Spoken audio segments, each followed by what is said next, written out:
Bom dia, amados e amadas, no Senhor Jesus Cristo. Graças damos ao Senhor por mais um dia de vida, né? Louvado seja o nome do Senhor. Compartilhando aqui da palavra com você nesse dia, eu posto pouca coisa porque são mensagens que são colocadas no grupo da igreja, que são de grande valor para todos nós, os irmãos que compartilham textos bíblicos. Então eu não coloco muita coisa para não sobrecarregar e não ter muitas mensagens ao mesmo tempo e confundir a nossa mente. Então eu trago, vez por outra, uma mensagem, aquilo que Deus coloca no meu coração. E nesse dia, lendo aqui Filipenses, capítulo de número 2, tem uma exortação sobre o amor fraternal. E quando nós falamos sobre o amor fraternal, está falando sobre o amor do Pai, o amor de Deus sobre os seus filhos, sobre os irmãos, sobre a família da fé. Então, essa exortação é para a igreja, é para nós, é para mim, é para você, para todos nós, para que nós possamos crescer na fé, crescer na graça, crescer na comunhão e crescer no reino de Deus. Amém? Esse é o objetivo dessa exortação, é para nos animar, para nos confrontar com nós mesmos, para que hajam mudanças no nosso interior. Quando eu olho para a palavra de Deus e eu vejo uma exortação para uma exortação bíblica, eu entendo que essa exortação primeiramente é para mim. Então eu devo olhar para essa palavra, eu devo olhar para essa exortação e me perguntar como eu tenho reagido diante dessa palavra, como eu tenho vivido diante dessa palavra. E uma vez entendendo que não tenho agido corretamente, como a palavra de Deus nos adverte, então o que eu tenho que fazer? Eu tenho que procurar mudança, arrependimento, confessar meu pecado e procurar mudar naquilo que estou errando. A palavra de Deus, ela é exatamente a luz que vem tirar a escuridão, as trevas do nosso coração. E essa palavra de hoje aqui em Filipenses, capítulo número 2, Paulo está exortando a igreja de Filipos em relação ao amor fraternal. E ele começa dizendo assim: no versículo 1 do capítulo 2: Se há, pois, alguma exortação em Cristo, alguma consolação de amor, alguma comunhão do Espírito, se há entranháveis afetos de misericórdia, completai a minha alegria, de modo que penseis a mesma coisa e tenhais o mesmo amor, sejais unidos de alma, tendo o mesmo sentimento. Paulo começa falando a respeito do amor de Deus, da graça de Deus que foi derramado sobre nós, sobre a consolação do Espírito que o Senhor nos deu gratuitamente em Cristo Jesus, nos consolando em todas as nossas necessidades, todas as nossas dificuldades. Ele está falando de entranháveis afetos de misericórdia, porque o Senhor, ele tem misericórdia de nós e por isso nós podemos ter comunhão com Ele. Nós podemos ter colocar o nosso amor, expressar o nosso amor a Ele, porque Ele já expressou o seu amor por nós, e nós podemos assim expressar o nosso amor por Ele também, entranháveis afeto e misericórdia, e Ele fala, completar a minha alegria, de modo que pensei a mesma coisa. Então, esse texto está falando a respeito da unidade do corpo de Cristo, da unidade da família da fé. E ele diz assim, olha, no versículo 3, nada façais por partidarismo ou por vanglória, mas por humildade, considerando cada um os outros superiores a si mesmo. Não tenha cada um em vista o que é propriamente seu, senão também cada qual que é do outro. Então, Paulo está dizendo que nós não devemos fazer nada por interesse próprio, né? Nós não devemos fazer nada para sermos reconhecidos pelos homens, para sermos aplaudidos, para termos holofotes das pessoas na nossa vida, para que ganhemos seguidores, para que tenhamos muitas curtidas, para que nós sejamos proeminentes na mídia ou em qualquer outro lugar. Paulo está dizendo isso, que não é isso que nós devemos buscar. Não, não devemos de forma alguma fazer nada por partidarismo para nos mostrar, para nos eleger a um pedestal, mas ele fala por humildade, considerando os outros superiores a si mesmo. Então nós devemos fazer dessa forma, exatamente. Nós devemos então considerar os outros superiores a nós mesmos. Quando eu vejo isso, irmãos, eu fico me perguntando: o que o pastor é mais importante do que o diácono? Não é. O pastor é mais importante do que o adolescente da igreja? Não é. É mais importante que a pessoa da mídia? Não é. Mais importante que o do louvor? O louvor é mais importante do que o pastor? Não, não, não, não, não. Não. Ele está dizendo aqui que nós devemos considerar os outros superiores a nós mesmos. Então, quando nós fazemos parte de um corpo, o corpo de Cristo. Então, o que, que nós temos que fazer? Como os nossos membros, eles não guerreiam uns com os outros. Pelo contrário, os nossos membros, os membros do nosso corpo, as pernas, os pés, as mãos, enfim, todos os membros do nosso corpo, eles colaboram para que o corpo esteja bem, para que o corpo ande, para que o corpo se desenvolva, para que o corpo vá adiante. E assim também nós devemos fazer no meio da igreja. Nós devemos também fazer com os nossos irmãos, nós devemos colaborar uns com os outros para que o irmão cresça, para que o irmão se caminhe, para que nós caminhemos juntos. Então, assim, é um dar e receber, é recíproco.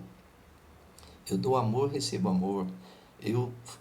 Dou humildade, recebo humildade. E Paulo está falando que nós não devemos fazer nada de forma alguma por contenda, por vanglória, mas sim por humildade.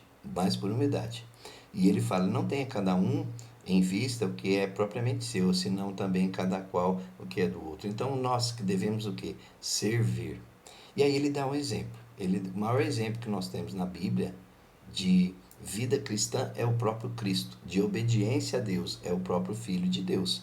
E ele fala, tende vós o mesmo sentimento que houve em Cristo Jesus, versículo 5, versículo 6, pois ele, subsistindo em forma de Deus, não usurpou a ser como Deus. Antes, a si mesmo se esvaziou, assumindo a forma de servo, tornando-se semelhante aos homens, reconhecido em figura humana, a si mesmo se humilhou, tornando-se obediente até a morte e morte de cruz. O modelo que nós temos de servo de Deus é o próprio Cristo, o Filho de Deus, que ele se humilhou. Ele, embora sendo Deus, ele não tomou como usurpação, ou seja, ele não se apropriou do poder que ele tem, que ele tinha como Deus, porque ele era 100% homem, 100% Deus. Ele viveu como homem aqui nesse mundo e ele não usurpou do poder que ele tinha. Ele poderia destruir os seus inimigos, ele poderia acabar com tudo se ele quisesse, num piscar de olhos, mas ele não usurpou desse poder. Ele sofreu todas as dores que nós sofremos na carne. Ele não usou do poder de Deus para superar as dores que ele sentiu, as fragilidades que ele tinha. Ele tinha sede, ele tinha sono, ele tinha cansaço, e ele não usou o poder de Deus para superar isso. Mas como ser humano ele viveu, ele se tornou homem, se humilhou tornando-se homem. E como homem ele assumiu a forma de servo. Isso é muito importante. É o nosso modelo.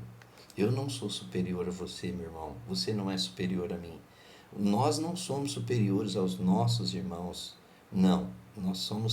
Nós devemos entender que nós somos servos uns dos outros, assim como Jesus se tornou servo, nos servindo a nós com a sua própria vida, derramando a sua própria vida na cruz. Nós também devemos ser servos uns dos outros.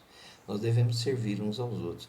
E aí então ele fala que Jesus se esvaziou. E é muito importante isso, meu querido. Na sua casa, na sua família, juntamente com seus filhos, com a sua esposa, esvaziar-se de si mesmo. Muitas vezes nós somos acometidos de raiva, de ira, nós somos acometidos de cólera por alguma coisa que o nosso semelhante nos fez, que nos irritou, e isso provocou uma ira no meu coração, provocou um desejo de vingança no meu coração. O que a gente tem que fazer? Nos esvaziar de nós mesmos. Para a gente fazer a vontade de Deus, nós temos que nos esvaziar de nós mesmos, nos esvaziar desses sentimentos ruins, nos encher sim do sentimento de alegria, de paz, de contentamento, de altruísmo. Disso sim nós temos que nos encher, mas todo esse sentimento de raiva, de cólera, de ira, de tristeza, de rancor, de mágoa, nós temos que nos esvaziar disso. Jesus Cristo esvaziou-se de si mesmo e ele assumiu a forma de servo, e nós devemos fazer isso na nossa casa, no nosso trabalho, no seu trabalho, meu irmão, com o seu chefe, que muitas vezes te irrita, que muitas vezes te joga para baixo. Você deve se esvaziar do sentimento e mudar essa situação, esvaziar-se e se tornar humilde. Sabe, irmão, tudo isso tem uma recompensa. Nós vemos aqui que no versículo de número 9 diz assim: pelo que também Deus o exaltou sobremaneira e lhe deu o nome que está sobre todo nome. Jesus Cristo, ele se humilhou dessa forma, sofreu dessa forma, morreu dessa forma, mas ele foi exaltado por Deus. De tal maneira que Deus deu a ele um nome que está sobre todo nome, e no versículo 10 diz: para que todo joelho se dobre diante dele e confesse que ele é o Senhor, para a glória de Deus. Então é muito importante saber que se você se humilhar aqui, você não vai ficar na humilhação. Se você se esvaziar aqui, você não vai ficar vazio. Você vai ser cheio do Espírito. Você vai se humilhar, mas Deus vai te exaltar. Na sua casa, no seu relacionamento com seu filho, no seu relacionamento com a sua esposa. Veja bem, se a família da fé estiver em contenda, estiver com brigas, com tretas, você acha que nós, brigado com o nosso irmão, de rosto virado para o nosso irmão, você acha que nós temos a alegria de estar na casa do Pai? Eu penso nos meus filhos, penso no Renan e na Rebeca. Se eles estiverem de mal um com o outro, se eles estiverem brigados, tretados, você acha que eles teriam alegria de estar na minha casa, conversando comigo, compartilhando de um almoço, de um café, de um bate-papo, de um ambiente saudável? Não teriam prazer. Assim como nós também não temos prazer de estar na casa do Pai quando nós estamos em contenda. Então, querido, esse é o recado de Deus para mim e para você nessa noite. Que nós nos humilhemos, que nós nos tornemos como Jesus, que nós nos tornamos servos uns dos outros, para que o nome do Senhor seja exaltado, não o nosso. Não para a nossa vanglória, não. Não é para a sua vanglória, nem para a minha vanglória. Para dizer, olha como ele é humilde. Não, não, não.